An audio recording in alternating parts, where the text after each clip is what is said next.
Live and 3, 2. Oh, we're live now. Hey guys, happy Friday. It's Dr. Delvena.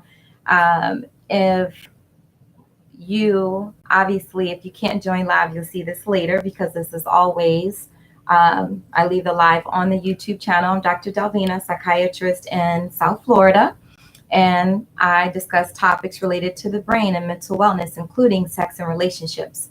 And today, which is Friday, by the way, TGIF, I have a very special young lady on the line, and I wanted her to share her story because it's just so magnificent, and it's just so heartwarming in terms of love um, and life, especially life. So this is a young lady who lost her life and was saved, and soon after being saved, her boyfriend proposed to her. But the story is greater than that. So I have her on the line. Are you there?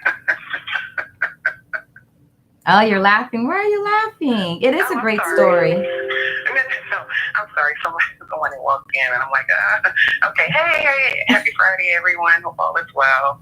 Okay, Dr. D, what was your question? So, first question, how did you meet your fiance? Oh my gosh. So I met my fiance, his name is Marcus, actually via the Bumble app, online dating, which I was kind of apprehensive about at first. Went ahead and started to do it. One of my cousins, kept telling me to go on and just try to, meet someone, and things would. It's just kind of like shopping, I guess, like kind of being in your bedroom when you shop and via catalogs or whatever. So it's kind of the same concept with online dating, and so that's what I did, and that's pretty much how we met. And what's the name of the app, if you could spell it? Bumble, Bumble.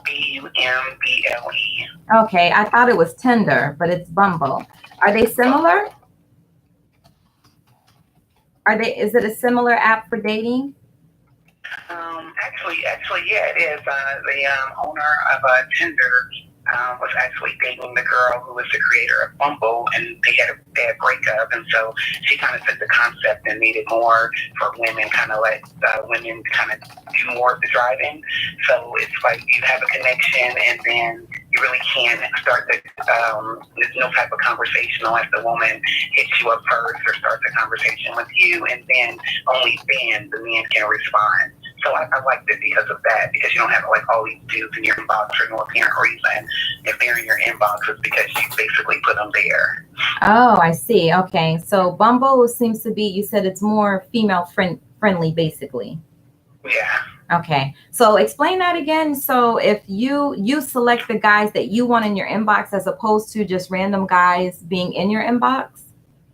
So it's kind of like Tinder, where you swipe right if you like the person or if you think they're interesting, and they swipe right. So both people still have to swipe right in order to have an instant connection. Once you have an instant connection, then they can just only kind of like spit out in la la land and pick you, say, either email them or say hi to them or whatever. They can't talk to you. They can't email you. They can't do anything. So they're just kind of like waiting. If you never say anything to them, they never can talk to you, so nothing can ever happen. So they pretty much put women kind of like in the driver's seat. And so, once I make a conversation or get the conversation going, then and only then can the man respond, and then from there we can start having a conversation. Oh, I see. So your fiance, who at the time was a stranger to you, was on Bumble also, right? Well, he was a stranger to you. Yeah, so he was on Bumble, and I came to South Florida for a wedding, and so I just started getting all these messages like, people like you, and I'm like, what is going on? At the time, I didn't notice that it's, Bumble tracks your location. So I'm getting way more emails, but it don't tell you who likes you. It'll just say, hey, you have an admirer, hey, you have an admirer. So it was like literally like 10 minutes after I got off the flight, and I'm like, what in the world is going on? So I'm swiping. So you're saying Bumble tracked your location. Right, it'll put you in whatever city that you're in at that particular time. It'll put you in that market. Wow, that is awesome. That is awesome. So you go to a different city, and Bumble will start showing you people that might be a good connect for you. Right, or they'll just start putting you in the market where the guys can now see that, they don't know that you don't live in that city. They just think that you are in that city because all they see is that, this girl was in Miami, Florida. Mm-hmm. It doesn't tell them like anything else, but just basically shows them my face and shows them my profile. So at that point, they can swipe right. Okay. Whatever. And then it does the same thing for me. But it was like every time I was like, oh, okay, he's kind of interesting. And I would swipe right. I would have all these instant connections. And I was just like, wow. So I probably had like 15 while I was there. And I was like, okay, when I saw Marcus, I knew I only had time for like one day the whole time I was there because I had a wedding to go to and just other things that I needed to do. And so I'm like really into profiles. So if your profile don't speak to me, I don't care how you look, I'm not gonna say anything. And so it was like this profile was just really interesting, and I was like, let me see what this is about. And I just sent a little friendly hi, how are you? Hope all is well. And he was so excited that I reached out to him, and I guess it was just so flattering for me that it just kind of made me feel some kind of way. And I'm like, wow, this is cool, whatever. And so we just pretty much went from there, and we actually had our first date was at the wedding. All right, whoa. Detail time. So you came in, you flew into Miami, you got all these hits on Bumble.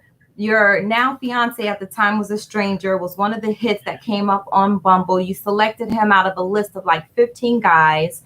Because you were here for a wedding, he agreed to go as your date to the wedding because of you having limited time? Not exactly. So he agreed. He wanted to take me out on a date. And because my time was limited, because I was actually traveling to Key West the next morning, and I was coming back to Miami like Saturday, which was the date of the wedding, we agreed to have a date on that Saturday prior to the wedding. But what happened was I got caught in a storm coming from Key West, and so I wasn't going to have time to have a date with him. And so, like, while we were talking, I'm like, you know what? How about, do you want to go to this wedding with me? And he was like, yeah. I was going to ask you, but I didn't want to scare you. So I was like, shit, let's do it. Let's go to the wedding. We did. We went to the wedding, and it was like literally our first date. And so your first date he was your guest at a wedding? Yes. He was my date at the wedding. Wow. Now you knew did you feel like this guy must really like me for him to go with me to a wedding? I don't know if I just felt like he was open-minded. Or whatever. I felt like he was being open, and I felt like because he wanted to have a date with me so bad that he was willing to do whatever it took, and whether that meant go to a wedding, go to a funeral, whatever, And so, and how was it? What was it like at the wedding with him as strangers? Because you didn't know this guy. What did you say? I said, how was it at the wedding with a stranger? Because you didn't know this guy. It was awesome because it was like if you would have saw us at the wedding, you would have never thought that was our first date. And so it was kind of like the chemistry, the energy, everything was just like just dope. And I'm like, okay, am I tripping because I'm at a wedding and love is in the air, or what's going on? But it was just one of them type of things where I can't even explain it. Like we just really just kind of chill. We had a super good time. And after the wedding, he was like, can I take you out on a date? And I'm like, really? Like, okay. And so we basically went out on a date, like a real date after a wedding. And from that point, we've been together ever since. Okay. So tell me, what is that point? We're in August now. It's August 24th. When did you get off of that plane in Miami? That was May 26th, which was about 3 months ago. Wow. So you met your Bumble connection May 26th. Wow. Yeah, exactly. But we had a lot of phone conversations. So listen. No. I don't want you to get the impression that I'm questioning you at all. I think it's wonderful that you and him, that you went with the energy, and that you guys, do you feel like from the very beginning you both were transparent with one another and just knew what you wanted? Absolutely. Wow. So you guys, how many times have you seen him since May 26th up to the point of getting engaged? Probably in person. I mean, not on Skype, not on FaceTime. Yeah, in person. Probably 1, 2, One, two, three, four, five times. Okay. Since the first date. All right. Right.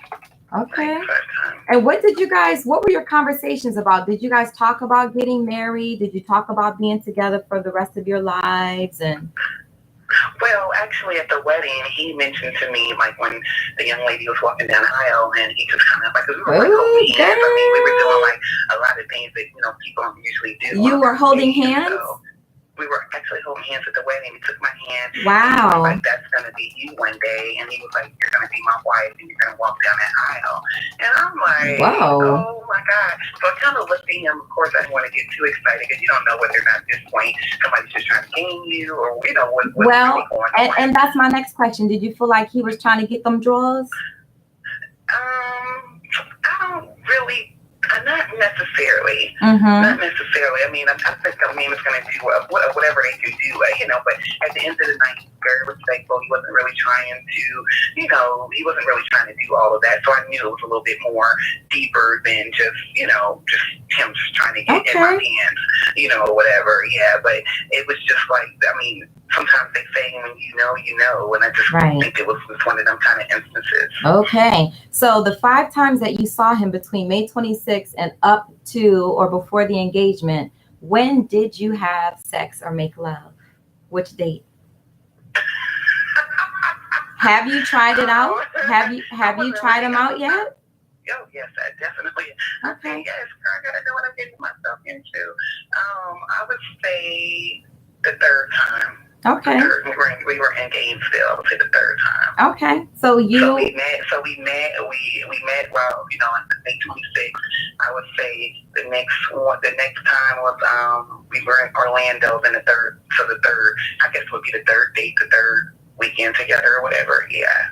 Okay. So you decided to try him out just to ensure that you guys were complimentary in the bedroom also. I decided to try. It just flowed. Like, it was one of them things where he asked me to be his woman like a week and a half later, and I felt like when I saw him again, like, why not? I said I would be his woman, and that's what you do when you're in a relationship. So I really wasn't bugging over the fact that it wasn't that long, Right. since I met him. Yeah. I mean, who's to say how much time we put on something, Right. Okay. Now, when did you die?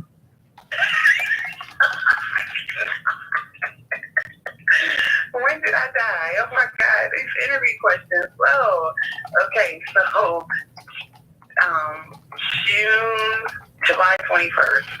I actually, my heart stopped twice on July 21st, and and so I was actually resuscitated the first time by a police officer who saved my life, and the second time, I believe my heart stopped for about 5 minutes before the emergency room was able to get me back.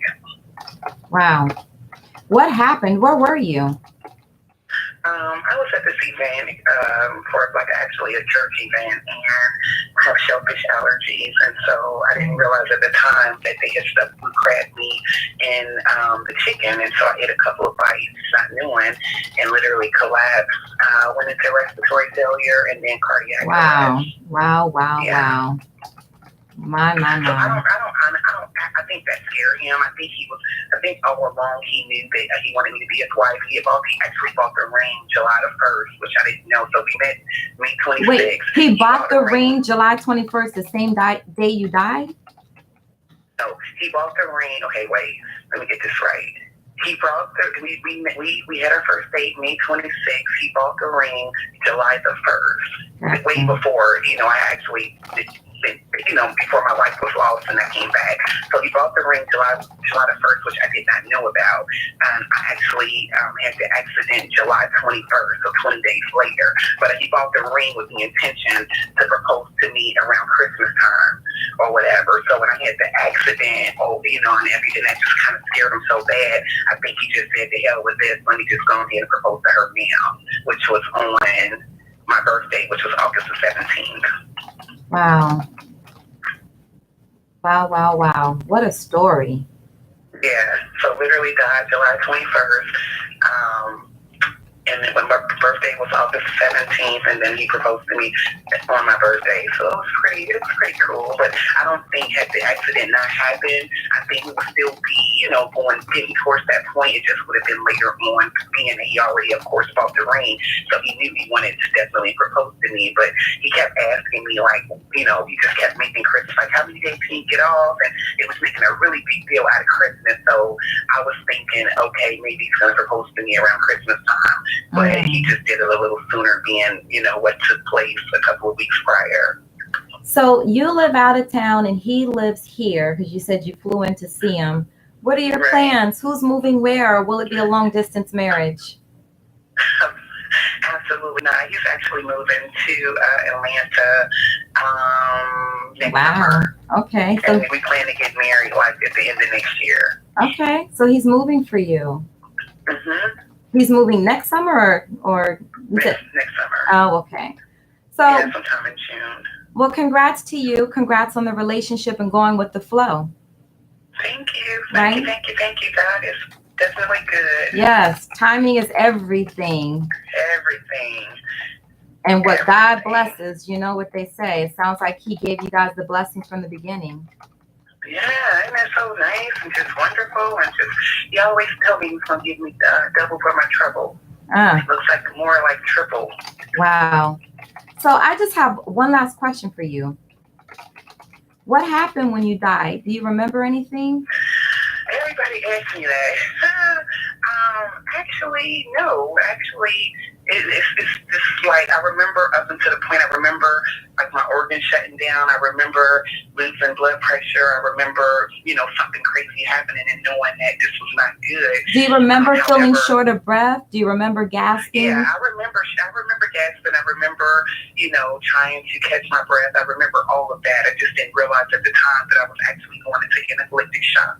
I had no idea. So I knew something bad was happening, and I knew like it wasn't looking good just based on how my body was responding. Wow. And so I can feel like the life literally slipping from me, slipping from my body, but I didn't know at the time what was going on. I remember feeling very scared. I remember like right before I collapsed, I remember kind of crying a little bit, just saying, Lord, please, let me make it until these paramedics get here.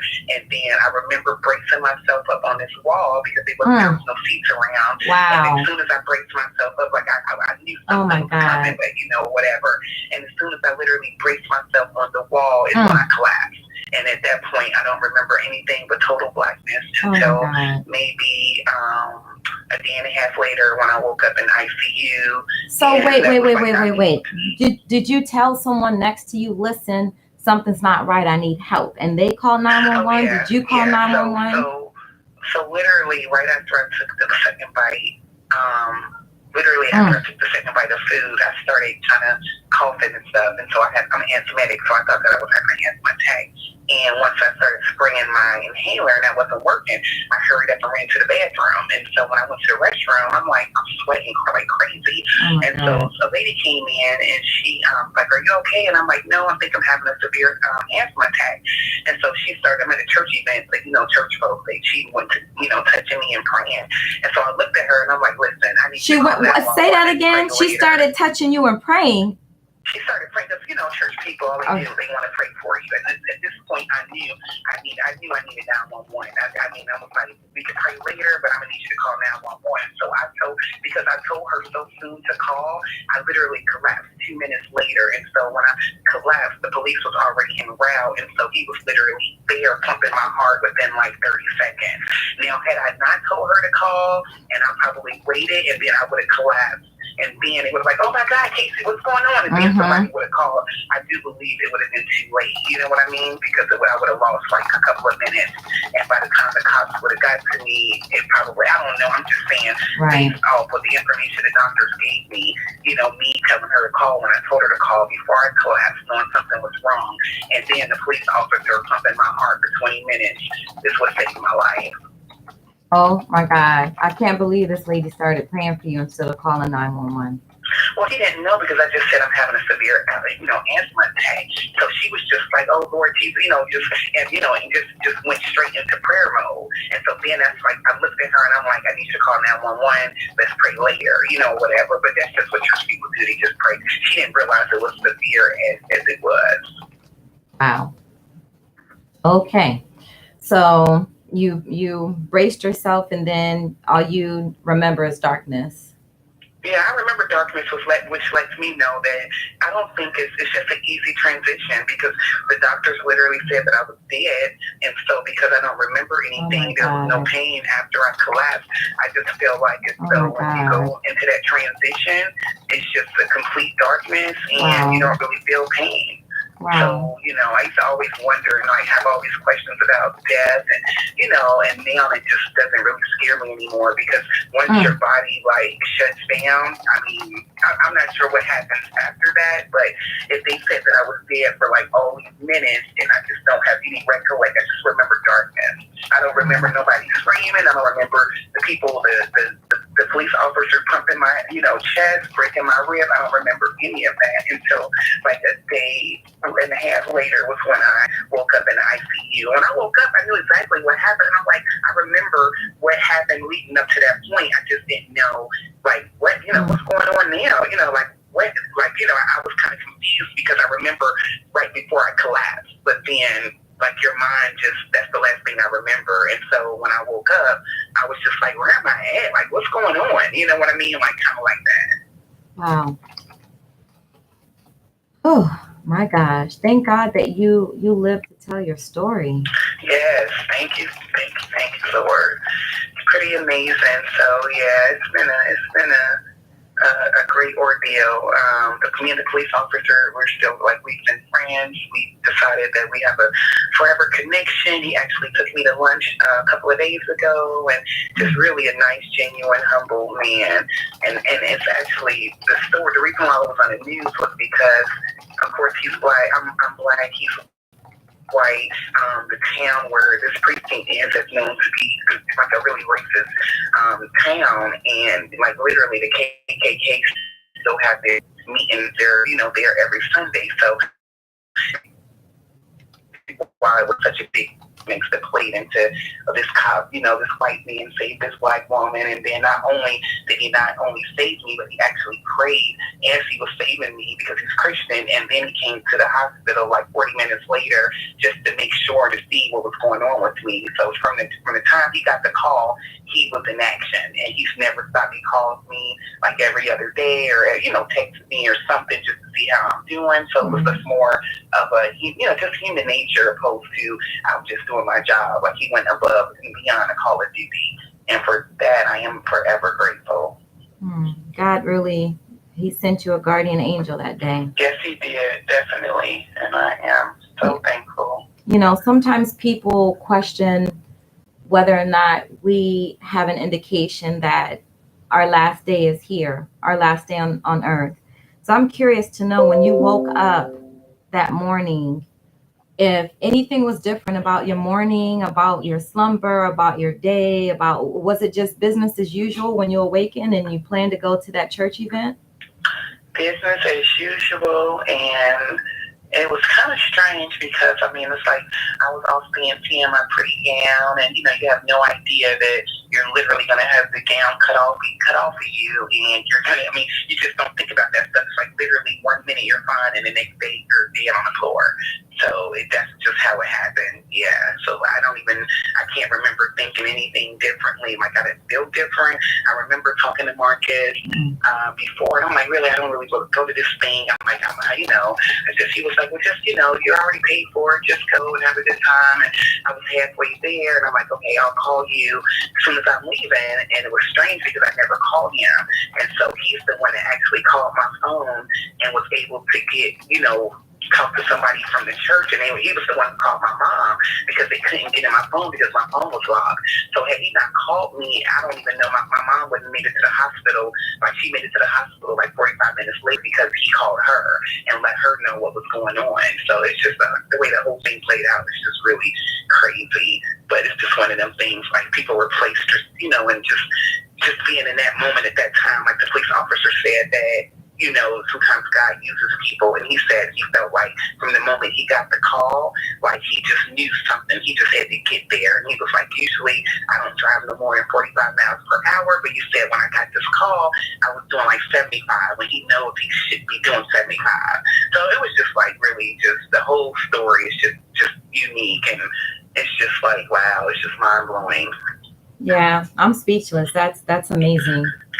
That's an amazing story. Wow. Well, thank you so much. I know I kept you longer than I said I would. Yeah. I would like to know if you could pick the numbers for me, please. Can you send me a text with the numbers? Marcus asked me like, what's the battery number? I'm like, let me think about them, and I'll get back with y'all. Just send me a string of numbers as soon as we disconnect. All right, cool. Send me at least 8 numbers. I will. Okay. All right. I appreciate you sharing both stories, how you died and also how you met the love of your life and got engaged in less than 3 months. I love it. Exactly. I love it. Hey, I got a story, huh? You do, darling. All right. Well, I will talk to you soon. Okay. Thank you. All right. Bye. Bye-bye. Okay, guys, that's the end of that story. I hope that you were able to hear everything. It's just, that was an awesome story. I'm not going to belabor anything. Just remember, brain love is the way. And if you missed anything, you got to listen from the beginning. Thank you for joining. And for those who will watch later, thank you in advance for watching.